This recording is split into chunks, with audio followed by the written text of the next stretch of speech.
E a procura por exames de dengue está aumentando, não apenas na rede pública, mas também na privada. Com o recente aumento de casos de doença, em que 6 estados e o Distrito Federal decretaram estado de emergência em saúde pública, a rede privada de laboratórios também tem recebido uma demanda cada vez maior para testes. Para se ter uma noção, somente no pequeno município de Barra Mansa, no Rio de Janeiro, um laboratório com 4 filiais registrou 1.937 exames de dengue entre janeiro e fevereiro, um aumento de 70% na comparação com novembro e dezembro de 2023. Segundo a ANS, a Agência Nacional de Saúde Suplementar, os planos de saúde são obrigados a cobrir os custos do teste rápido de dengue. Para a gente entender melhor quais são as obrigações dos planos de saúde nesse tipo de caso, nós vamos entrevistar a especialista em Direito da Saúde, Nicole Soares. Boa noite, Nicole. Muito obrigada pela sua participação aqui no Jornal da Record News. Boa noite. Eu que agradeço a oportunidade. A gente está falando sobre a obrigação dos planos de saúde oferecerem o teste rápido de dengue. Os exames complementares que podem ajudar no diagnóstico e até no acompanhamento do paciente, como contagem de plaquetas, por exemplo, esses exames também entram na lista de obrigatoriedade? Sim, no caso, o que determina a cobertura não é o exame em si, mas a recomendação do profissional, né, do médico que assiste aquele paciente, bem como a doença para a qual está sendo realizado aquele procedimento para identificação.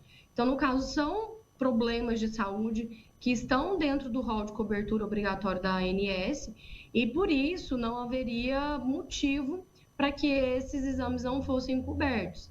A exceção para isso seria a realização reiterada desses exames e que aí, de alguma maneira, o plano de saúde pode entender que está sendo feita uma utilização indevida. Exceto esse tipo de caso, de fato, são procedimentos que precisam estar dentro da cobertura que os planos de saúde oferecem. E, Nicole, me diga uma coisa.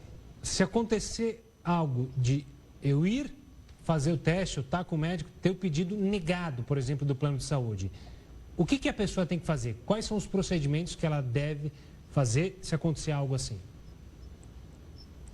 Hoje, o procedimento mais eficaz para esse tipo de situação é contactar a própria ANS, que tem um canal justamente para atender as demandas dos consumidores, né, dos beneficiários, quando situações como essas acontecem. É importante lembrar que a ANS faz essa avaliação interna quando ela recebe uma reclamação e dá seguimento a um procedimento para entender qual é o motivo da negativa daquela determinada solicitação.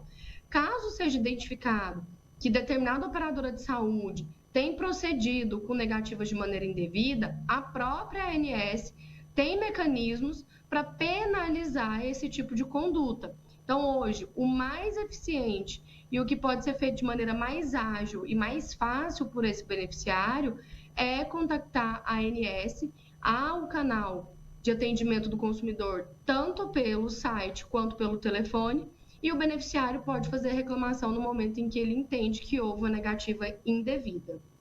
Nicole, quais são os critérios para definir o que pode ser considerado obrigatório ou não em cobertura dos planos de saúde?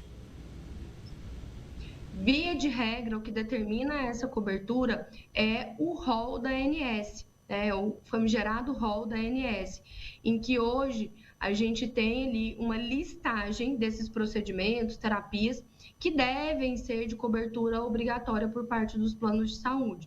Esse rol, ele fica disponibilizado no site da ANS e ele é sempre atualizado. Nos casos desse tipo de doença, sempre há a previsão com relação à cobertura e é necessário verificar, né, se há a presença dessa cobertura por meio da previsão no rol da ANS. O mecanismo que nós temos hoje para avaliar, para entender se uma terapia ou abordagem terapêutica está prevista para cobertura é, de fato, verificar se ele consta do rol da ANS. Tá certo, Nicole. Obrigado pela participação aqui, pela conversa, para a gente entender como proceder. Justamente, afinal, a gente está passando por um problema sério relacionado à dengue e não quer ter dor de cabeça também com o convênio. Sim. Muito obrigada. Boa noite a todos.